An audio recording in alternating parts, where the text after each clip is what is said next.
Okay, last వీడియోలో మనము C3 మార్గం ద్వారా లేదా కెల్విన్ వలయం ద్వారా కర్బన స్థాపన ఏ విధంగా జరుగుతుందో చూడటం జరిగింది. అదేవిధంగా మరికొన్ని రకాల మొక్కల లోపల ఎస్పెషల్లీ ఉష్ణమండల ప్రాంతాల్లో పెరుగుతుండేటువంటి కొన్ని రకాల గడ్డి జాతి మొక్కల్లో C3 వలయం మార్గం ద్వారా కాకుండా మరొక ప్రత్యామ్నాయ మార్గం ద్వారా కర్బన స్థాపన చేయబడుతూ ఉంటుంది. అది ఏ విధంగా చేయబడుతూ ఉంటుంది దాన్ని మొట్టమొదటిసారి చూద్దాం. ఇక్కడ మనం సాధారణంగా ఈ ఇంతకుముందు చూసినటువంటి C3 వలయం లోపల మొట్టమొదటిసారిగా ఏర్పడేటువంటి స్థిర పదార్థం ఏదైతే ఉంటుందో అది 3 కర్బన పరమాణులను కలిగి ఉంది కాబట్టి మనము C3 వలయంగా పేర్కొన్నాము. కానీ మరొక ప్రత్యామ్నాయ ఎస్పెషల్లీ ఉష్ణమండల ప్రాంతాల్లో పెద్ద గడ్డి జాతి మొక్కల లోపల మరొక ప్రత్యామ్నాయ మార్గం ద్వారా కర్బన స్థాపన జరుగుతుందని చెప్పుకున్నప్పుడు ఈ విధానం లోపల CO2 మొదట 4 కర్బన పరమాణువులు కలిగినటువంటి ఒక సేంద్రియ ఆమ్లంగా స్థిరీకరణ చెందడం జరుగుతూ ఉంటుంది. కాబట్టి ఈ విధమైనటువంటి కిరణ్య సంయోగక్రియ మార్గం ఏ విధంగా పేర్కొంటామంటే C4 మార్గం లేదా C4 వలయంగా పేర్కొనబడుతూ ఉంటుంది. ఈ విధంగా ఏ మొక్కల లోపలైతే C4 వలయం ద్వారా కర్బన స్థాపన చేయబడుతూ ఉంటుందో ఆ మొక్కలన్నింటినీ కూడా మనము C4 మొక్కలుగానే పేర్కొనడం జరుగుతూ ఉంటుంది. యాక్చువల్గా 1965 సంవత్సరం లోపల మొట్టమొదటిసారిగా కోర్చాక్, హార్ట్ అండ్ బర్గ్ అనేటువంటి శాస్త్రవేత్తలు వీరు మొక్కల లోపల కిరణ్య సంయోగక్రియ జరిగే సమయం లోపల మాలిక్ ఆమ్లము, ఆస్పర్టిక్ ఆమ్లం వంటి కొన్ని ప్రాథమిక ఉత్పన్నాలను గుర్తించడం జరిగింది.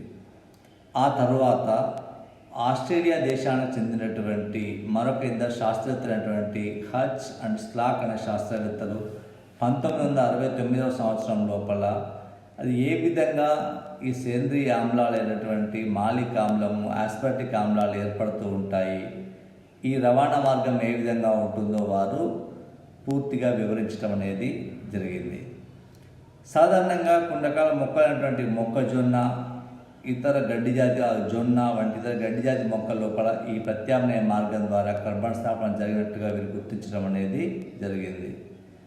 యాక్చువల్గా ఇటువంటి వీటి లోపల ఈ C3 వలయంలో మొట్టమొదటిసారిగా ఏర్పడే స్థిర పదార్థం ఫాస్ఫోగ్లిజరిక్ ఆమ్లంగా పేర్కొంటూ ఉంటే ఇటువంటి మొక్కలు మాత్రం మొట్టమొదటిసారిగా ఏర్పడే ప్రాథమిక స్థిర పదార్థాన్ని ఆక్సాలోఎస్టిక్ ఆమ్లంగా వారు గుర్తించడం జరిగింది.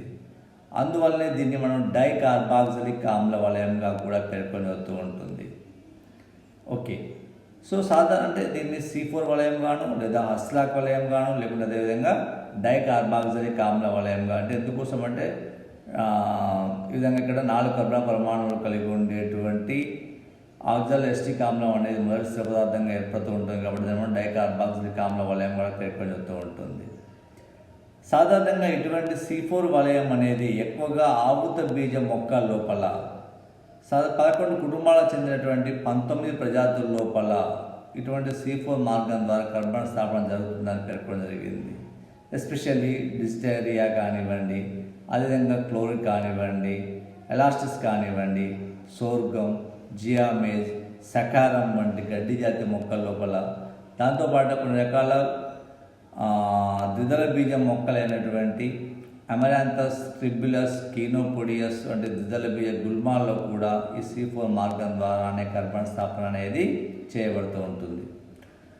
సాధారణంగా C4 మొక్కల యొక్క పత్రాల యొక్క అంతర్నిర్మాణం కొంతవరకు C3 మొక్కల యొక్క పత్రాల అంతర్నిర్మాణం కంటే కొంత భిన్నంగా ఉండబోతూ ఉంటుంది. మనం ఇక్కడ కింద డయాగ్రామ్లో చూస్తూ ఉన్నాము. చూడండి, ఇక్కడ మీకు స్పష్టంగా ఏర్పడుతూ ఉంది. సాధారణంగా ఈ మొక్కల యొక్క పత్రాల యొక్క నాళికా పుంజాలు మీకు తెలుసు కదా, దారు పోషకజాలంతో కూడినటువంటి ఈనెల భాగంలో ఉండే పత్రాల యొక్క ఈనెల భాగంలో ఉండేటువంటి ప్రసరణ రవాణాకు ఉపయోగపడే భాగాలు ఏదైనా నాళికా పుంజగా పేర్కొంటూ ఉంటాము. ఇటువంటి నాళికా పుంజాల లోపల అంటే పత్రాంతర భాగంలో ఉండేటువంటి నాళికా పుంజాల లోపల నాళికా పుంజాలను ఆవరించి ప్రత్యేకమైనటువంటి నాళికా పుంజ కవచం అనేది ప్రత్యేకంగా ఉండబోతూ ఉంటుంది. ఇది కేవలం కొన్ని రకాల C4 మొక్కల్లో మాత్రం దీన్ని గుర్తించడం జరుగుతూ ఉంటుంది. సాధారణంగా ఇటువంటి మొక్కల యొక్క పత్రాలలో నాళికా పుంజాలను ఆవరించి పెద్దవైన మృదు కణాలతో ఏర్పడినటువంటి ఒక నాళికా పుంజ కవచం అనేది ఉండబోతూ ఉంటుంది. ఈ కణాల లోపల పెద్దవిగా ఉండేటువంటి హరిత రేణువులు కూడా ఉండబోతూ ఉంటుంది. సాధారణంగా పత్రాంతర కణాలు స్తంభ, స్పంజి కణాలుగా మీకు తెలిసే ఉంటుంది. ఏకదళ బీజ మొక్కల యొక్క పత్రాంతర నిర్మాణం లోపల పత్రాంతర కణజాలం అనేది స్తంభ, స్పంజి కణాలుగా విభేదం చెంది ఉండదు. ఈ కణాల్లో సాధారణంగా ఇటువంటి స్పంజి కణాల లోపల హరిత రేణువులు అనేవి చాలా చిన్న, పత్తాంత కణాల లోపల హరిత రేణువులు అనేవి చిన్నవిగా ఉంటుంది. ఇటువంటి పత్తాంత కణాలను మరియు పుంజ కవచ కణాలు అంటే నాళికా పుంజ కవచ కణాలు కలుపుతూ ప్లాస్మా డెస్మాటాలు అనేవి ఉంటుంది. ఈ విధంగా నాళికా పుంజాలను ఆవరించి ఒక పూలదండ మాదిరిగా ఉండేటువంటి ప్రత్యేకమైనటువంటి మృదుకణ జాల చేత నిర్మితమైనటువంటి నాళికా పుంజ కవచ కణాలు ఉండటం వలన ఇటువంటి పత్ర నిర్మాణాన్ని క్రాంజ్ అంతర్నిర్మాణంగా పేర్కోవడం జరుగుతూ ఉంటుంది. ఈ విధంగా క్రాంజ్ అంతర్నిర్మాణాన్ని కలిగి ఉండటము అనేది C4 మొక్కల యొక్క పత్రం అంతర్నిర్మాణంలో ఉండే ప్రత్యేక లక్షణంగా మనము చెప్పుకుంటూ ఉంటాము. సాధారణంగా హస్లాక్ శాస్త్రవేత్త వీరి యొక్క C4 మార్గం లోపల CO2 స్థాపన పత్రాంతర కణాలలోనూ దాంతోపాటుగా నాళికా పుంజ కవచ కణాలలో జరుగుతూ ఉంటుంది. ఈ మార్గంలో జరిగే రసాయనిక చర్యలను మనము పటంలో చూసినప్పుడు మనకు రెండింటిలో కనిపిస్తూ ఉంటాయి. కొంత రసాయనిక చర్యలేమో పత్రాంత కణంలోనూ, మరికొన్ని రసాయనిక చర్యలేమో నాళికా పుంజ కవచ కణాల్లో కూడా జరుగుతూ ఉంటుంది. అది ఏ విధంగా జరుగుతుందో మనం చూద్దాం. మనం చూస్తున్నాం ఇక్కడ మనకి రెండు కనిపిస్తూ ఉన్నాయి. ఒకటేమో పత్రాంత కణం భాగం, మరొకటేమో నాళికా పుంజ కవచ కణ భాగం. మొదటిదేమో పత్రాంత కణము, మరొకటేమో నాళికా పుంజ కవచ కణము. మనం గమనించినప్పుడు హస్లాక్ మార్గంలో మొదట ఈ నాళికా పుంజ కవచ పత్రాంత కణం లోపల హస్లాక్ మొదట CO2ను మొదటగా పాస్పోయినాల్ పైరువిక్ ఆమ్లము స్వీకరించబడుతూ ఉంటుంది. ఆ విధంగా స్వీకరించినటువంటి పాస్పోయినాల్ పైరువిక్ ఆమ్లము స్వీకరిస్తుంటుంది కాబట్టి దీన్ని మనం పాస్పోయినాల్ పైరువిక్ ఆమ్ల వలయం అని కూడా పేర్కొనడం జరుగుతూ ఉంటుంది. సాధారణంగా పత్తాంత కణాల్లోకి చేరినటువంటి కార్బన్ డైఆక్సైడ్ నీటితో కలిసి బైకార్బోనేట్గా రూపొందవుతూ ఉంటుంది. తర్వాత 3 కర్బన పరమాణువులు గల PEP బైకార్బాక్సిలేజ్ అనేటువంటి ఎంజైమ్ సమక్షం లోపల అది ఆక్సాలోఎస్టిక్ ఆమ్లం అనే 4 కర్బన పరమాణువుల పదార్థంగా ఏర్పడడం జరుగుతూ ఉంటుంది. ఈ చర్యకు PEP కార్బాక్సిలేజ్ అనేటువంటి ఎంజైము తోడ్పడుతూ ఉంటుంది.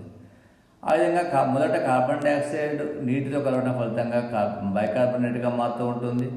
ఈ విధంగా మారినటువంటి బైకార్బోనేటు పాస్పోయినాల్ పైరువిక్ ఆమ్లంతో కలిసి పాస్పోయినాల్ పైరువేట్ కార్బాక్సిలేజ్ ఎంజైమ్ సమక్షం లోపల అది ఆక్సాలోఎస్టిక్ ఆమ్లంగా రూపొందడం జరుగుతూ ఉంటుంది.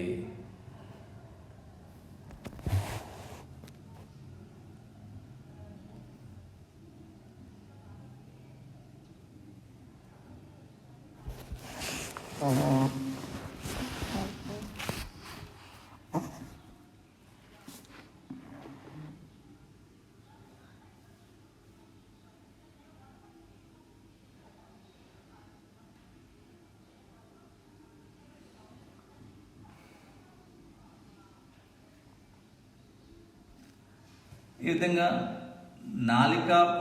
పత్రాంత కణాల్లో ఏర్పడినటువంటి ఈ పాస్పోయినాల్ పైరువిక్ ఆమ్లము ఆ తర్వాత దాంట్లో పాల్గొని ఏ విధంగా కార్బాక్సిలేజ్ దీనిలో కార్బన్ డైఆక్సైడ్ గ్రహించుకొని ఏ విధంగా మారుతున్నది ఆక్సాలోఎస్టిక్ ఆమ్లంగా మారడం జరుగుతూ ఉంటుంది.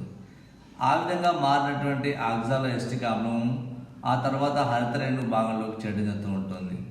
కాంతి చర్యలో ఏర్పడినటువంటి NADPHని వినియోగించుకొని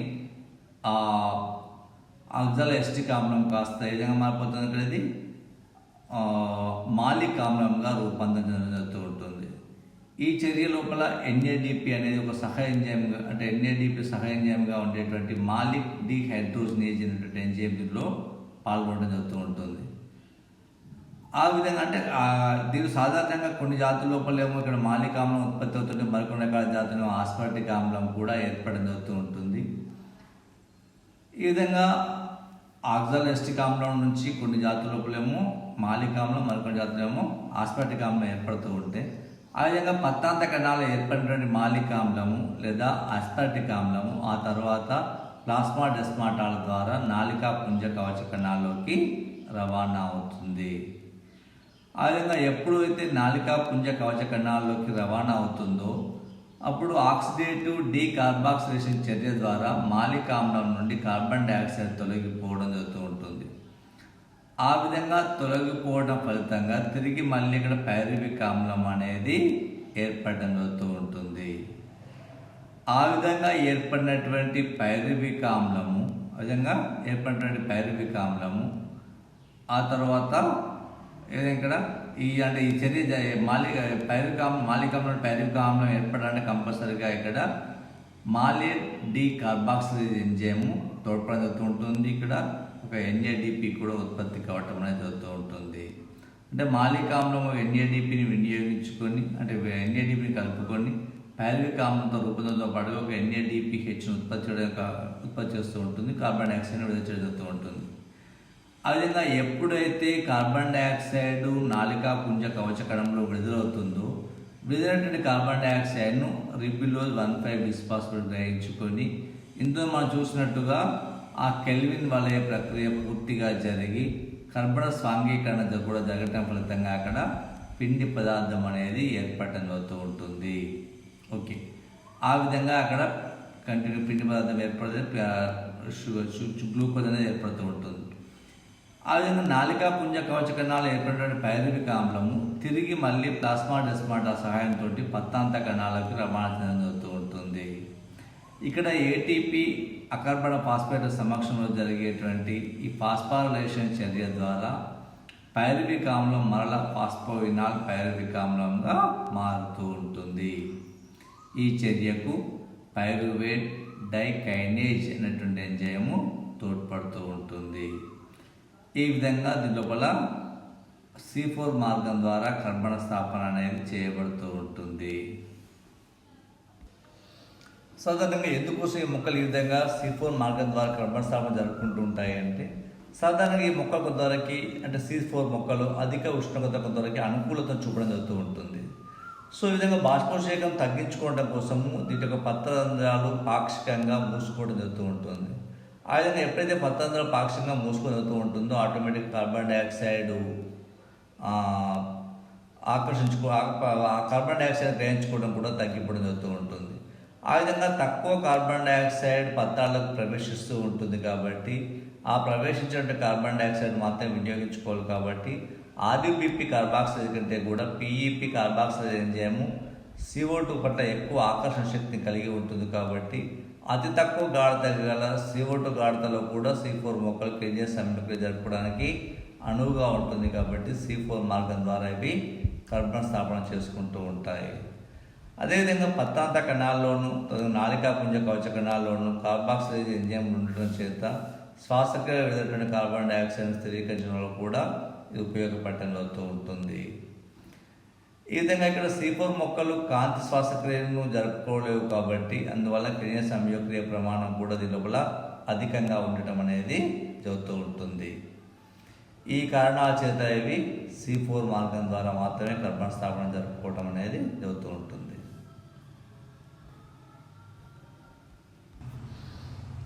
అదేవిధంగా మరికొన్ని రకాల మొక్కల లోపల కర్బన స్థాపన అనేది మరొక ప్రత్యామ్నాయ మార్గం ద్వారా C3, C4 మార్గాల ద్వారా కాకుండా మరొక ప్రత్యామ్నాయ మార్గం ద్వారా కూడా కర్బన స్థాపన చేయబడుతూ ఉంటుంది.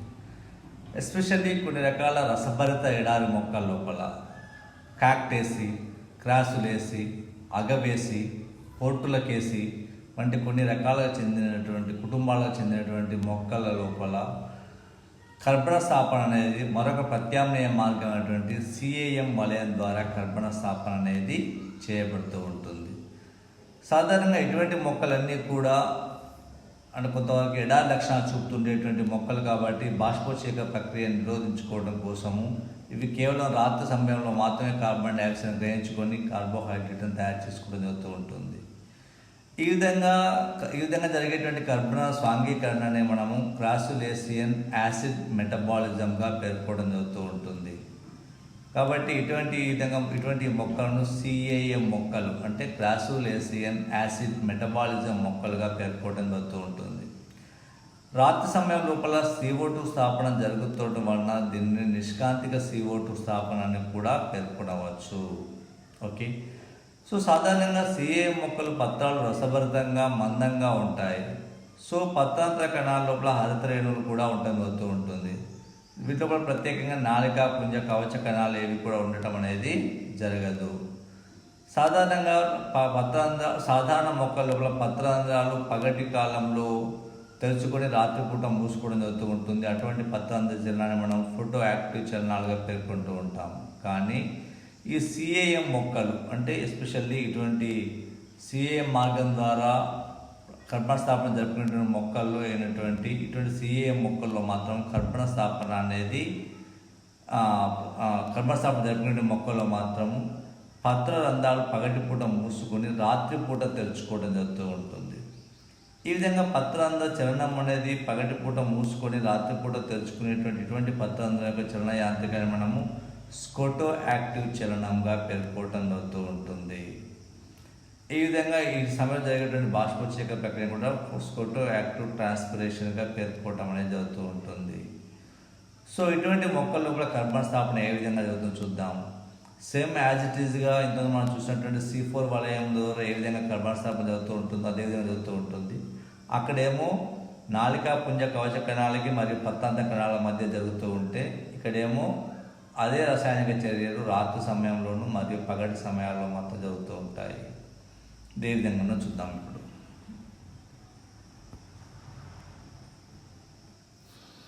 ఇక్కడ మన డయాగ్రామ్ చూసినప్పుడు ఇక్కడ మనకి ఈ వలయం లోపల మనకు రెండు కనిపిస్తున్నాయి బాక్సెస్. ఒక బాక్స్ పూర్తిగా కూడా నైట్ టైంది, మరొకటేమో డే లైట్ పగటిపూట ఉండే రాత్రిపూట జరిగే రసాయన చర్య మరియు పగటిపూట జరిగే రసాయన చర్య ఏ విధంగా జరుగుతాయో చూద్దాం ఇక్కడ. సో సాధారణంగా రాత్రి సమయం లోపల నిల్వ ఉండేటువంటి పిండి పదార్థం నుండి గ్లైకాసిస్ చర్య ద్వారా ఫాస్ఫోయినాల్ పైరువిక్ ఆమ్లం అనేది ఏర్పడుతూ ఉంటుంది. ఆ విధంగా ఎప్పుడైతే ఏర్పడుతూ ఉంటుందో ఆటోమేటిక్గా స్టార్చ్ పరిమాణం అనేది తగ్గిపోతూ ఉంటుంది. ఆ విధంగా స్టార్చ్ పరిమాణం తగ్గిపోతూ ఉంటుంది కాబట్టి పత్రరంధ్రాల ద్వారా వాతావరణంలోని కార్బన్ డైఆక్సైడ్ పత్తాంత కణాలను చేయడం జరుగుతూ ఉంటుంది. అంటే అది ఎప్పుడైతే స్టార్చ్ పరిమాణం తగ్గిపోతూ ఉంటుందో ఆటోమేటిక్గా ఏమవుతుంటుంది, ఇక్కడ అది పత్రరంధ్రం తెచ్చుకొని జరుగుతూ ఉంటుంది. కాబట్టి కార్బన్ డైఆక్సైడ్ను ఆ కార్బన్ డైఆక్సైడ్ను లోనికి పత్తాంత కణాల్లోకి ప్రవేశించడం అనేది జరుగుతూ ఉంటుంది. ఆ విధంగా C4 మొక్కల మాదిరిగానే దీనిలో కూడా మొదటగా కార్బన్ డైఆక్సైడ్ను ఫాస్ఫోయినాల్ పైరువిక్ ఆమ్లం అనేది స్వీకరించి అది ఆక్సాలో ఎస్టిక్ ఆమ్లంగా మారటం జరుగుతూ ఉంటుంది. ఈ విధంగా ఎప్పుడైతే ఫాస్ఫోయినాల్ పైరువిక్ ఆమ్లం ఏర్పడుతూ ఉంటుందో ఏర్పడిన తర్వాత అంటే ఈ విధంగా ఏర్పడటం కోసము ఇక్కడ ఫాస్ఫోయినాల్ పైరువేట్ కార్బాక్సిలేజ్ ఎంజైమ్ అనేది ఈ రసాయనిక చర్యకు తోడ్పడడం జరుగుతూ ఉంటుంది. ఆ విధంగా ఆక్సాలో ఎస్టిక్ ఆమ్లము మరొక ఎంజైమ్ అయినటువంటి NADPని సహ ఎంజైమ్గా కలిగినటువంటి మాలేట్ డిహైడ్రోజన్ ఎంజైమ్ సమక్షం లోపల ఆ ఆక్సాలో ఎస్టిక్ ఆమ్లం కాస్త మాలిక్ ఆమ్లంగా క్షేకరణ చెందడం జరుగుతూ ఉంటుంది. ఈ చర్య కోసము కావాల్సినటువంటి ఎలక్ట్రాన్లను NADPH అనేది సరఫరా చేయడం జరుగుతూ ఉంటుంది. దీనికోసము మాలేట్ డిహైడ్రోజన్ ఎంజైమ్ అనేది ఉపయోగపడుతూ ఉంటుంది. ఆ విధంగా కణద్రవ్యంలో ఏర్పడినటువంటి మాలిక్ ఆమ్లం ఏదైతే ఉంటుందో అప్పుడు అది రిక్తికలోకి ఆ కణంలో ఉండేటువంటి రిక్తికలోకి రవాణా జరుగుతూ ఉంటుంది. తాత్కాలికంగా కొద్ది కాలం పాటు రిక్తిక లోపల ఈ మాలిక్ ఆమ్లం నిల్వ చేయబడుతూ ఉంటుంది. కాబట్టి అప్పుడు ఏమవుతుంది, కణరసం లోపల pH విలువ అనేది తగ్గి ఆమ్ల గుణం అనేది ఏర్పడుతూ ఉంటుంది. సో పగటి కాలం అంటే ఎప్పుడైతే మళ్ళీ సూర్యకాంతి లభిస్తూ ఉంటుందో పగటి కాలంలో మాత్రం పత్రరంధ్రాలు ఆటోమేటిక్గా మూసుకోవడం జరుగుతూ ఉంటుంది. కాబట్టి రిక్తికలో నిల్వ చేయబడినటువంటి మాలిక్ ఆమ్లం తిరిగి కణద్రవ్యంలోకి విసరణ చెందుతూ ఉంటుంది.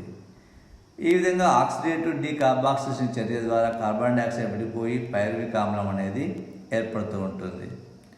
ఆ విధంగా పై చర్యలో ఏర్పడిన కార్బన్ డైఆక్సైడ్ హరితరేణులోకి ప్రవేశించి విధంగా కెల్విన్ వలయం ద్వారా క్షేకరణ చెందడం అనేది జరుగుతూ ఉంటుంది. ఈ విధంగా డీకార్బాక్సిలేషన్ చర్య ద్వారా ఏర్పడిన పైరువిక్ ఆమ్లము C4 మొక్కల్లో మళ్ళీ తిరిగి ఫాస్ఫోయినాల్ పైరువిక్ ఆమ్లము లేదా PEP పునరుత్పత్తి కోసం ఉపయోగపడుతూ ఉంటుంది.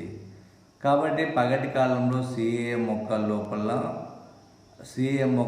కొంతవరకు దాని గ్లూకోజ్ పరిమాణం అనేది క్రమంగా కొంతవరకు పెరగడం అనేది జరుగుతూ ఉంటుంది. సో దీన్ని బట్టి CAM మొక్కల లోపల కూడా C4 మొక్కల మాదిరిగానే CO2 స్థిరీకరణ అనేది తొలుత C4 మార్గం ద్వారానే జరుగుతుందని తెలుస్తూ ఉన్నది. కానీ ఈ మొక్కల్లో C4 మార్గం ద్వారా స్థిరీకరణ రాత్రి సమయంలోనూ కెల్విన్ వలయం ద్వారా జరిగేటువంటి స్థిరీకరణ ఏదైతే ఉంటుందో అది పగటి సమయంలో జరుగుతుందని గుర్తు జరిగింది. ఈ రెండు దశలు కూడా సాధారణంగా ఈ మొక్కల్లో మాత్రం పత్రాంత కణాల్లో మాత్రమే జరుగుతూ ఉంటుంది. కాబట్టి CA మొక్కల్లో కాలానుగుణమైన ఏర్పాటు మాత్రమే ఉంటుంది. కానీ అదే C4 వలయంలో మాత్రము నిర్మాణాత్మక సంబంధమైనటువంటి ఏర్పాటు ఉండే మనకు కనిపిస్తూ ఉంటుంది. అదేవిధంగా పత్రాంత కణాల్లోనూ మరియు నాలుక పుంజ కవచ కణాల్లో ఈ విధంగా ఈ రసాయనిక చర్య జరుగుతూ ఉంటే ఇక్కడ మాత్రం రాత్రి సమయంలో మరియు పగటి సమయంలో ఇటువంటి రసాయన చర్య జరిగి కర్బన స్థాపన అనేది చేయబడుతూ ఉంటుంది. Next one photo respiration. దీన్నే మనము కాంతి శ్వాసక్రియగా పేర్కొంటూ ఉంటాము. సాధారణంగా ఎటువంటి కాంతి శ్వాసక్రియ అనేది మనం కేవలం C3 మొక్కల్లో మాత్రం ఎటువంటి కాంతి శ్వాసక్రియ చూడగలుగుతూ ఉంటుంది. సాధారణంగా మొక్కల కణాల లోపల జరిగేటువంటి సాధారణ శ్వాసక్రియ అన్ని వేళలందు ఒకే మాదిరిగా జరుగుతూ ఉంటుంది. సో దీనికి ఎటువంటి కాంతి అనేది అవసరం ఉండదు. సో కనుక ఇటువంటి శ్వాసక్రియను ఏదైనా పేర్కొనడం మనం ఇక్కడ నిష్కాంతిక శ్వాసక్రియగా పేర్కొనడం జరుగుతూ ఉంటుంది. కానీ పత్రరత్న కలిగినటువంటి కొన్ని మొక్కల కణాల్లో కాంతి అందు మరొక రకమైనటువంటి శ్వాసక్రియ జరుగుతుంది అని మొట్టమొదటిసారిగా డెక్కర్ అండ్ టియో శాస్త్రవేత్తలు గుర్తించడం జరిగింది. కాంతి సమక్షంలో మాత్రమే జరిగే ఈ ప్రక్రియను సాధారణంగా మామూలు శ్వాసగా జరిగే వాయు వినిమయంనే పోలి ఉంటుంది. కాబట్టి ఈ ప్రక్రియకు కాంతి శ్వాసక్రియ అని డెక్కర్ శాస్త్రవేత్త ఫోటో రెస్పిరేషన్ అటువంటి పేరును నిర్ధారించడం జరిగింది. సాధారణ శ్వాసక్రియలో కేవలం మైటోకాండ్రియాలు మాత్రమే పాల్గొంటూ ఉంటాయి. కానీ కాంతి శ్వాసక్రియలో మాత్రము హరిత రేణువులు, పెరాక్సిజోములు మరియు మైటోకాండ్రియాలు అన్నీ పాల్గొనడం జరుగుతూ ఉంటుంది. వీటన్నిటి పాత్ర కూడా కాంతి శ్వాసక్రియలో ఉండబోతూ ఉంటుంది. సాధారణంగా దీని లోపల సాధారణ శ్వాసక్రియలో గ్లైకాలసిస్, క్రెబ్స్ వలయం, ఎలక్ట్రాన్ రవాణా వంటి చర్యలన్నీ కూడా ఉంటాయి. కానీ ఎటువంటి చర్యలు ఏవి కూడా దీంట్లో కాంతి శ్వాసక్రియలో ఉండటం జరగదు. కాంతి శ్వాసక్రియ మామూలు శ్వాసక్రియ వల్లే కాక ఆక్సిజన్ చేత మరింత ఉత్తేజం చెందడం జరుగుతూ ఉంటుంది. సాధారణంగా నిష్కాంతి శ్వాసక్రియ 1% ఆక్సిజన్ గాఢత వద్ద మాత్రమే సంతృప్తి చెందుతూ ఉంటుంది. కానీ కాంతి శ్వాసక్రియ రేటు ఆక్సిజన్ గాఢత 2% కంటే ఎక్కువ పెరుగుతున్న కొలది కాంతి శ్వాసక్రియ గాఢత కూడా శాతం కూడా పెరుగుతూ జరుగుతూ ఉంటుంది. అధిక ఆక్సిజన్ గాఢత వద్ద C3 మొక్కల్లో కేఎన్ఎస్ సంయోక్రియ ప్రమాణం అనేది తగ్గుతూ ఉంటుంది. దీన్నే మనము వార్బర్గ్ ఎఫెక్ట్గా పేర్కొంటూ ఉంటాము. దీన్నే వార్బర్గ్ ప్రభావంగా కూడా పేర్కొనవుతూ ఉంటుంది. కానీ C4 మొక్కల్లో కేఎన్ఎస్ సంయోక్రియపై ఆక్సిజన్ ప్రభావం అనేది ఉండదు.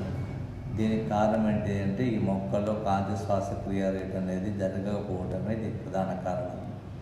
ఓకే, సాధారణంగా C3 మొక్క లోపల కాంతి శ్వాసక్రియ జరగాలి అంటే రుబిస్కో ఎంజైమ్ ప్రధాన కారణంగా చెప్పుకుంటూ ఉంటాము.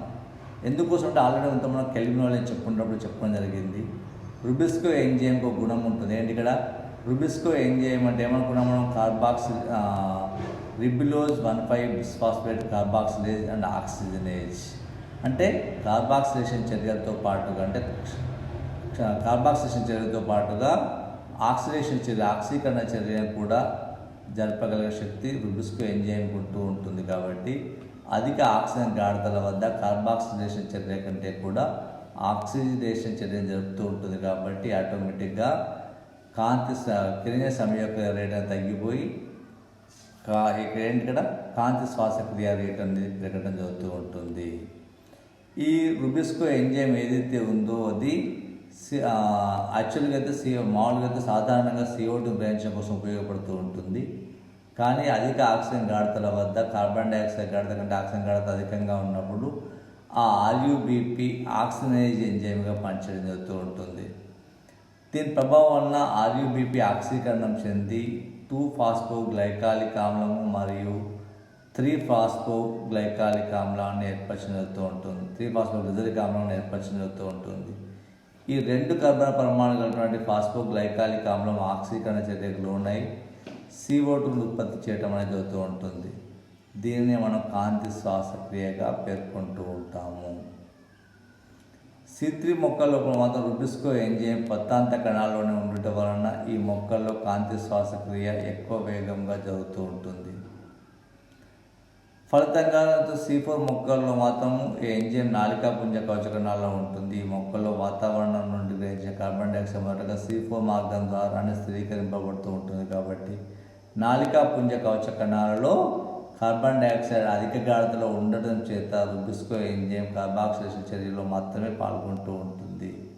కాబట్టి C4 మొక్కల లోపల కాంతి శ్వాసక్రియ అనేది జరగదు.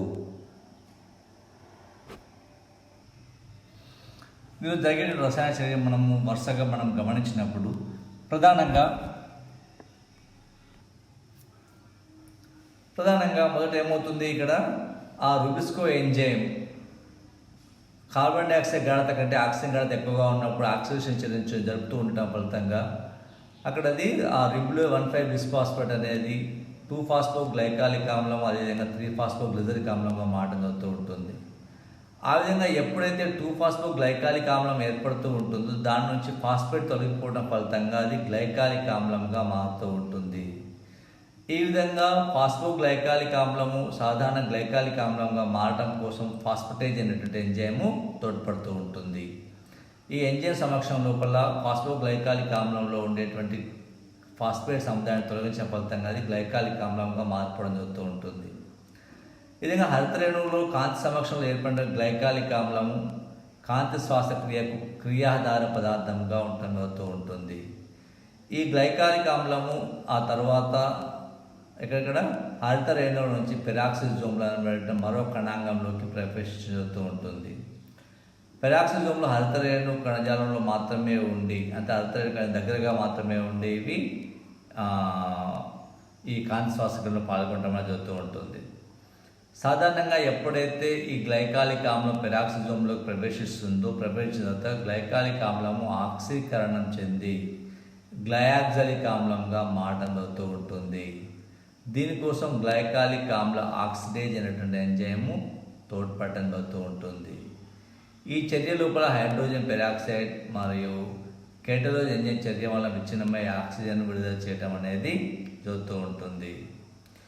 ఈ విధంగా గ్లయాక్జలిక్ ఆమ్లం నుండి ట్రాన్స్ అమైనేషన్ చర్య వల్ల ఏమైపోతుంది కూడా గ్లైసిన్ అనేది ఏర్పడడం జరుగుతూ ఉంటుంది. ఈ చర్యకు గ్లయాక్సిలేజ్ అమైనో ట్రాన్స్ఫరేజ్ ఎంజైమ్ తోడ్పడటం జరుగుతూ ఉంటుంది. ఈ విధంగా పెరాక్సిజోమ్లో ఏర్పడిన గ్లైసిన్ మైటోకాండ్రియాలోకి ప్రవేశించుతూ ఉంటుంది. మైటోకాండ్రియా లోపల 2 గ్లైసిన్ అణువులు కలిసి ఒక సిరైన్ అణువుగా ఏర్పడటం అనేది జరుగుతూ ఉంటుంది. ఈ విధంగా శ్వాసక్రియలో కాంతి శ్వాసక్రియ కార్బన్ డైఆక్సైడ్ పై చర్య వల్ల అంటే ఈ రసాయనిక చర్య ఫలితంగా ఏర్పడడం జరుగుతూ ఉంటుంది. ఈ విధంగా జరిగినటువంటి అమోనియా కూడా తిరిగి మళ్ళీ అమైనో ఆమ్లాలు ఏర్పాటులో పాల్గొనడం అనేది జరుగుతూ ఉంటుంది. అదే మైటోకాండ్రియాలో ఏర్పడినటువంటి సిరైన్ పెరాక్సిజోమ్లోకి ప్రవేశించడం జరుగుతూ ఉంటుంది. ఆ విధంగా ఎప్పుడే ప్రవేశిస్తుందో అప్పుడేమో దీని నుంచి ఒక హైడ్రాక్సీ పైరువిక్ ఆమ్లం మరియు చివరగా గ్లిజరిక్ ఆమ్లం అనేది ఏర్పడుతూ ఉంటుంది. ఆ విధంగా ఏర్పడినటువంటి గ్లిజరిక్ ఆమ్లం ఏదైతే ఉంటుందో అది పెరాక్సిజోమ్ నుండి హరిత రేణువులోకి ప్రవేశించడం జరుగుతూ ఉంటుంది. ఆ విధంగా గ్లిజరిక్ ఆమ్లంకు ఏటీపీ నుండి ఒక ఫాస్ఫటేజ్ ఎంజైమ్ కూడా అందటం ఫలితంగా అది గ్లిజరాలేట్ 3-ఫాస్ఫేట్గా రూపాంతరం చెందడం జరుగుతూ ఉంటుంది. ఈ విధంగా గ్లిజరిక్ ఆమ్లం ఏర్పడటానికి గ్లిజరేట్ కైనేజ్ అనేటువంటి ఎంజైము తోడ్పడడం జరుగుతూ ఉంటుంది. ఈ విధంగా ఫాస్ఫోగ్లిజరిక్ ఆమ్లము వలయంలో పాల్గొని కార్బోహైడ్రేట్ సంశ్లేషణలో పాల్గొనడం అనేది జరుగుతూ ఉంటుంది. ఈ విధంగా ఇటువంటి కాంతి శ్వాసక్రియలో సాధారణ శ్వాసక్రియ మాదిరిగానే ఇక్కడ ఏమేమి ఏర్పడుతున్నాయి, ఇక్కడ కార్బన్ డైఆక్సైడ్ విడుదలవుతుంది, ఆక్సిజన్ వినియోగపడుతూ ఉంటుంది. కానీ ఇక్కడ ఎటువంటి గ్లైకాలసిస్ క్రెబ్స్ వల్ల చర్య జరగకపోయినప్పటికీ సాధారణ శ్వాసక్రియ మాదిరిగానే అంత్య ఉత్పన్నాలుగా ఏటీపీలు ఉత్పత్తి జరుగుతూ ఉంటుంది. దాంతోపాటుగా గ్లిజరిక్ ఆమ్లం ఏంటి ఇక్కడ కార్బన్ డైఆక్సైడ్ విడుదలవడమే కాకుండా ఆక్సిజన్ వినియోగపడుతూ ఉంటుంది. కాబట్టి ఇటువంటిది సాధారణ శ్వాసక్రియ పోలి ఉండి కాంతి సమక్షంలో మాత్రం జరుగుతూ ఉంటుంది. కాబట్టి దీన్ని మనము కాంతి శ్వాసక్రియగా పేర్కొనవచ్చు.